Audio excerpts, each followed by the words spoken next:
Donc, aujourd'hui, nos webinaires vont porter sur, vraiment, comme je vous dis, sur les formulaires. Donc, on va avoir trois exemples qu'on va donner. Le premier exemple va vraiment parler de la base des formulaires. Donc, pour ceux qui commencent à utiliser Centrix, vous n'êtes pas familier tout à fait avec les formulaires, on va vraiment y aller plus avec la partie qui est plus pour les débutants. Par la suite, on va aller dans un peu plus intermédiaire pour l'envoi d'un courriel qui va inclure un formulaire. Ou aussi, si vous voulez faire des salons ou des expositions, des shows, des événements, vous allez pouvoir utiliser le deuxième exemple.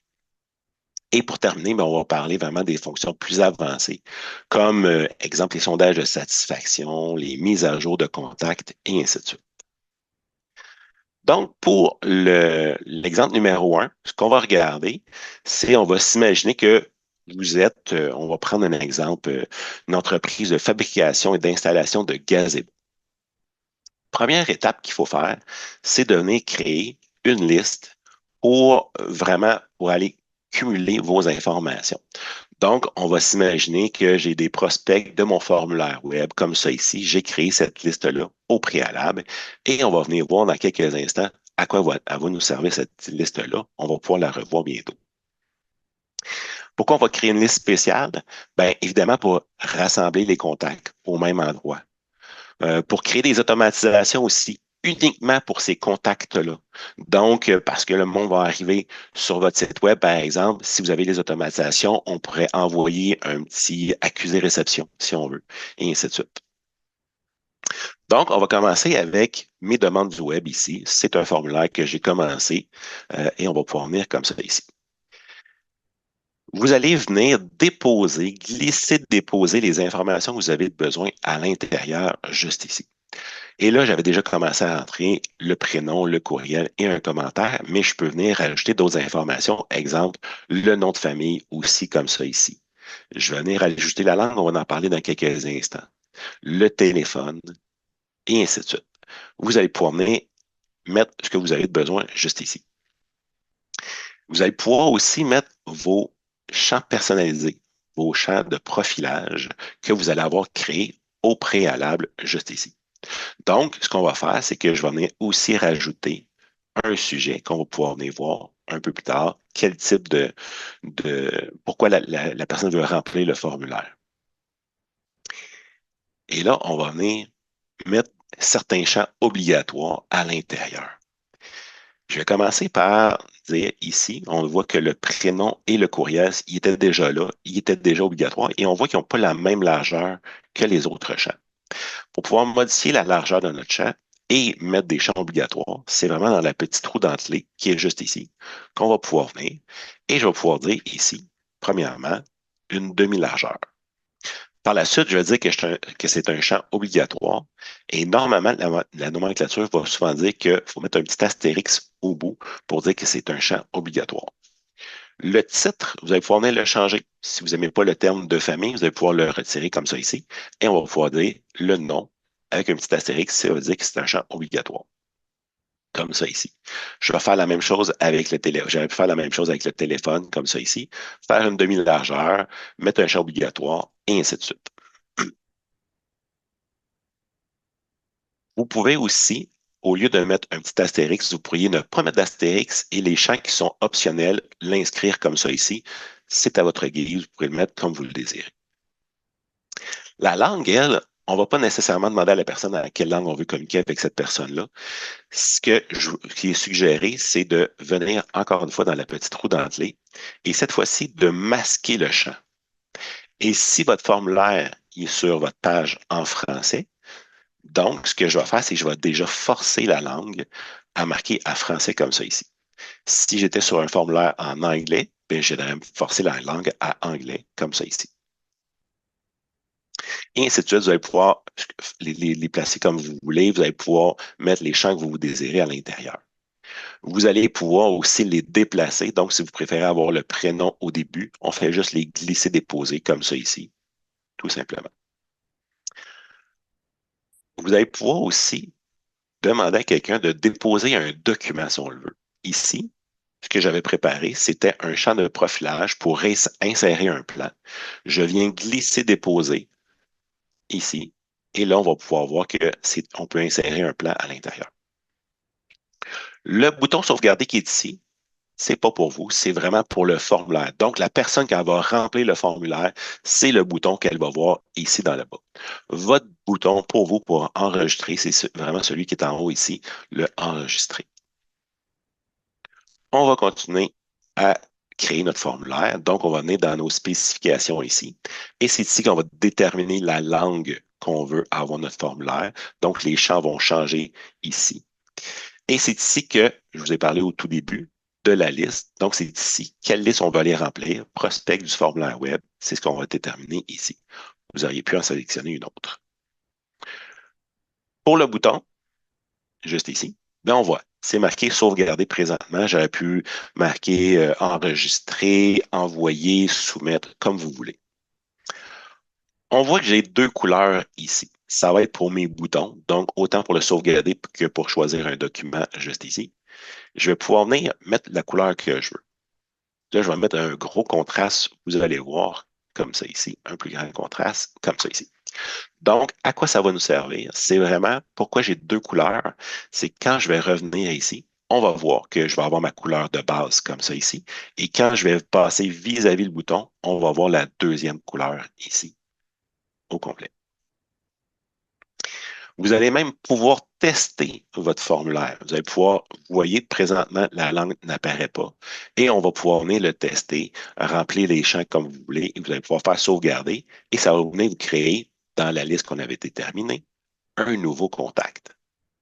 Vous allez aussi pouvoir voir, quand je vais cliquer sur sauvegarder, les champs qui sont obligatoires et qui ne sont pas remplis présentement. On va aussi avoir les messages de confirmation. Le message de confirmation, c'est vraiment à la fin, quand la personne va avoir cliqué pour déterminer comme quoi que c'est terminé, on va pouvoir avoir le message qui va afficher dans votre page web. Merci de votre demande. Et si vous avez des automatisations, vous pourriez créer une automatisation qui pourrait dire, on va envoyer une accusé réception dans quelques instants. Donc, avec une automatisation à la création d'un nouveau contact dans cette liste-là, on envoie une accusé réception. Une fois que votre formulaire est comme vous le désirez, ce que vous allez faire, c'est que vous allez faire exporter le formulaire. Et là, vous allez copier le code qui est juste ici, le code HTML, et vous donnez ça à la personne qui s'occupe de votre site web. À partir de ce moment-là, ça va venir créer le formulaire sur votre site web automatiquement. Tout va bien, votre formulaire, il va super bien, le monde remplisse le formulaire sur votre site web, ça vient créer des nouveaux contacts. Vous vous rendez compte que vous avez oublié de mettre des champs obligatoires ou vous voulez rajouter un champ.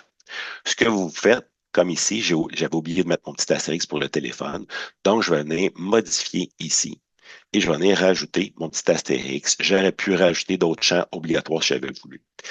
Vous ne serez pas obligé de refaire une exportation et le redonner à la personne qui s'occupe de votre site web. La seule chose que vous avez besoin de faire, c'est de venir enregistrer et directement sur votre site web, ça va venir de se changer.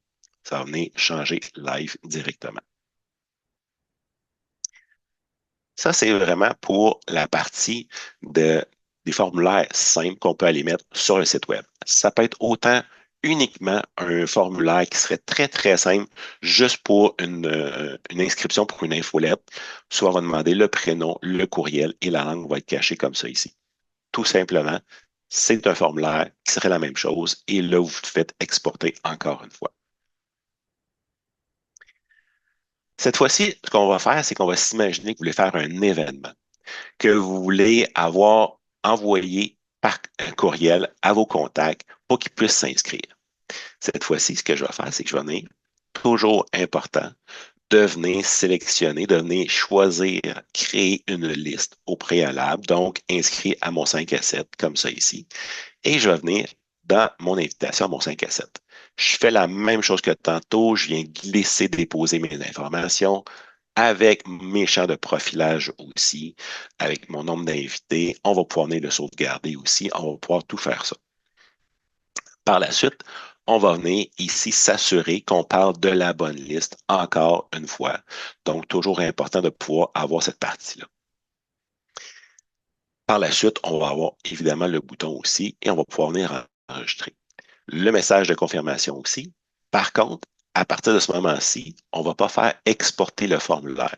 Ce qu'on va faire, c'est que, je vous l'ai dit, on veut envoyer un courriel à la personne. Donc, on n'a pas besoin de venir copier le formulaire ici. Ce qu'on va faire, c'est qu'on va venir dans nos courriels. Ce qu'il faut comprendre ici, c'est qu'on ne peut pas envoyer un courriel simple pour dire je veux intégrer à l'intérieur mon formulaire. Le formulaire apparaîtra pas du tout. OK? Donc, ça prend vraiment un formulaire, un courriel qu'on va envoyer à la personne. Et en cliquant sur le bouton, sur un bouton, ce qu'on va faire, c'est qu'on va appeler un deuxième formulaire. Donc, un deuxième courriel qui va détenir ce formulaire-là. Ce que je vais faire, c'est que je vais ajouter un nouveau courriel. Vous allez retrouver vos courriels déjà existants, vos gabarits. Et moi, souvent, j'aime bien y aller avec un courriel vide comme ça ici, les gabarits Centrix. Et là, je vais venir ajouter mon formulaire comme ça ici, mon nouveau courriel. Et ce que je vais faire, généralement, c'est vraiment, je vais venir indiquer un nom significatif pour pas que le monde soit porté à vouloir le supprimer. Donc, contenant le formulaire d'invitation à 5 à 7, ne pas effacer. Et on est sauvegardé comme ça ici. L'objet, dans son cas à lui, importe peu. La personne ne va pas recevoir comme un courriel. On va le voir dans quelques instants. Ça va vraiment s'ouvrir comme une page web. Donc, on vient mettre ce qu'on veut à l'intérieur. Vous pourriez même l'embellir si vous voulez. Exemple, en mettre une image à l'intérieur comme ça ici. Je vais venir parcourir. Je vais remettre mon invitation comme ça ici, 5 à 7 soirées VIP, et ainsi de suite. Et là, ce qu'on a besoin, c'est un contenu dynamique. Le contenu dynamique, c'est vraiment la partie qu'on parle des formulaires. On va voir ici l'ensemble de vos formulaires qui sont créés. Je vais venir chercher l'invitation à mon 5 à 7, comme ça ici. Et là, on vient enregistrer et on va venir voir l'aperçu ici de notre courriel qui détient le formulaire. Ça va vraiment ressembler à ça ici. Je vais garder mon aperçu ici et je vais revenir dans Centrix. On va en avoir besoin dans quelques instants. Et là, je vais aller créer mon courriel qui va appeler ce courriel-là ici. Je l'ai préparé au préalable. Donc, invitation à 5 à 7, je mets ce que je veux, et ainsi de suite. Et là, je vais faire je réserve ma place ici. C'est l'action que je veux que la personne puisse faire pour pouvoir remplir le formulaire. Donc, ici, ce que je vais faire, c'est que je vais aller mettre un URL. Quel URL je vais aller mettre? Ben, c'est celui que je viens de mettre comme aperçu, juste ici. On va revenir ici. Et là, je vais venir recopier mon URL juste ici. Et à partir de ce moment-ci, votre formulaire, votre courriel, il est prêt à être envoyé. Vous allez pouvoir faire l'étape numéro 2, numéro 3, numéro 4, comme vous êtes habitué de faire. Et là, ce que ça va ressembler, la personne, quand elle va recevoir le courriel, elle va recevoir ça comme ça ici, évidemment avec l'objet dans le haut. Et là, la personne va remplir les informations, elle va lire ici, elle va venir cliquer sur « Je réserve ma place » et ça va nous ouvrir notre formulaire comme ça ici. Tout simplement, et la personne va pouvoir venir enregistrer ces informations.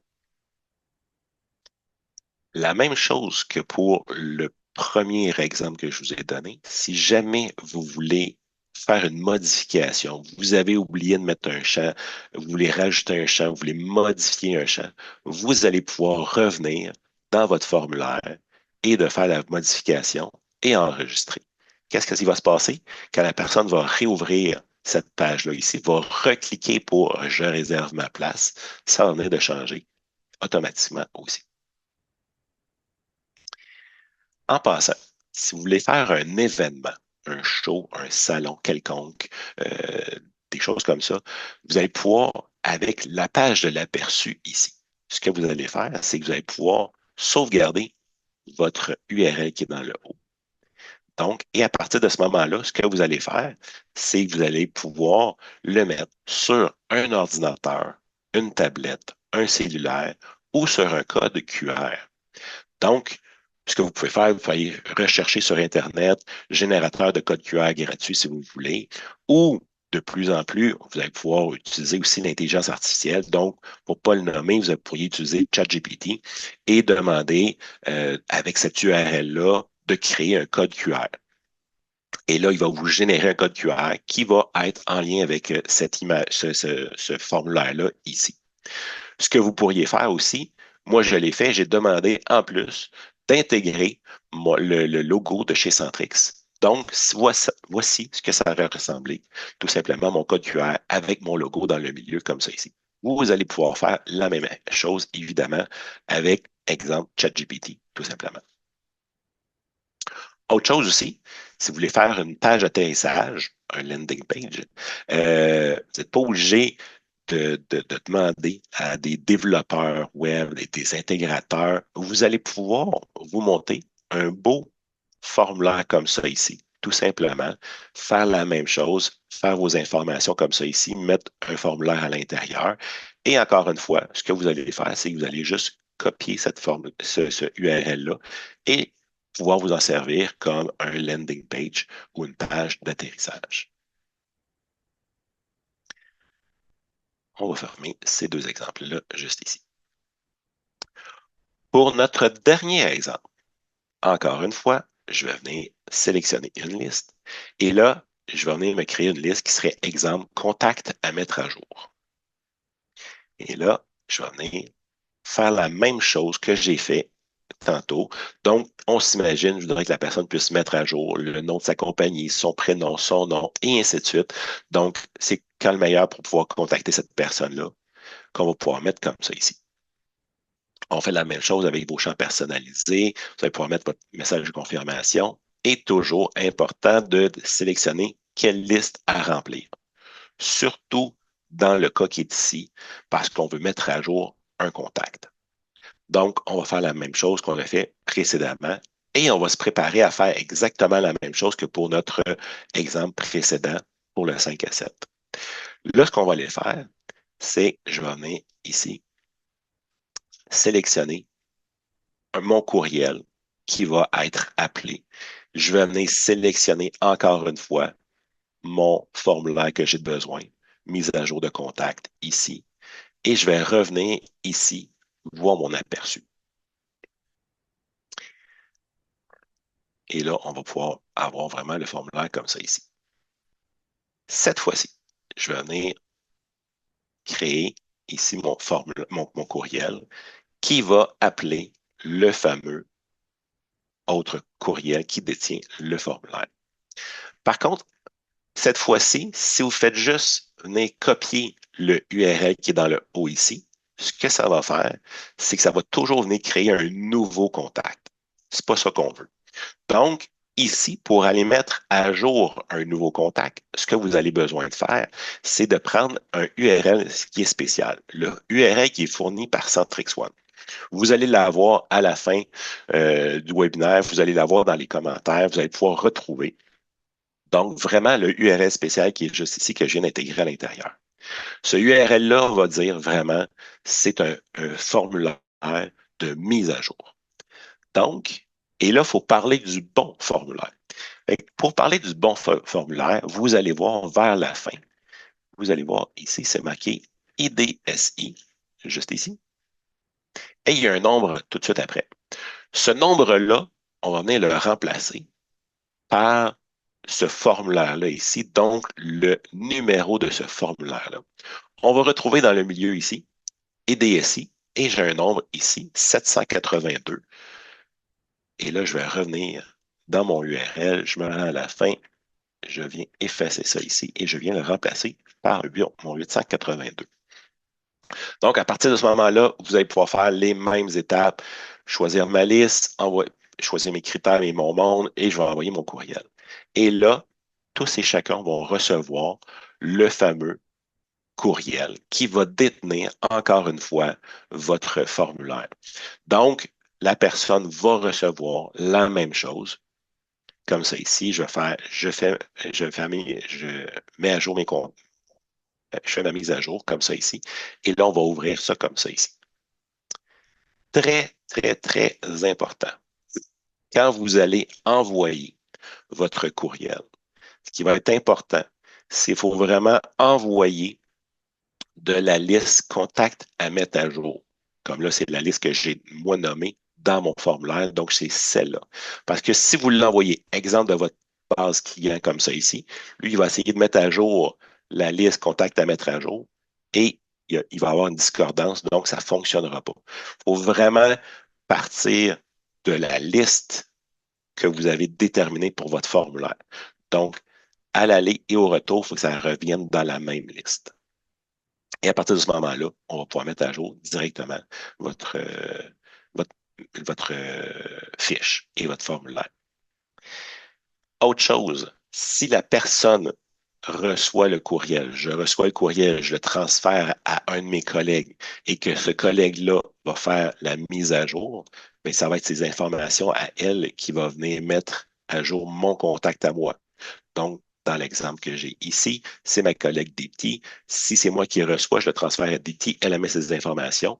Ma fiche, à moi, va être updatée, va être mise à jour avec les informations de Dipti. C'est ce que je voulais vous montrer aujourd'hui comme webinaire.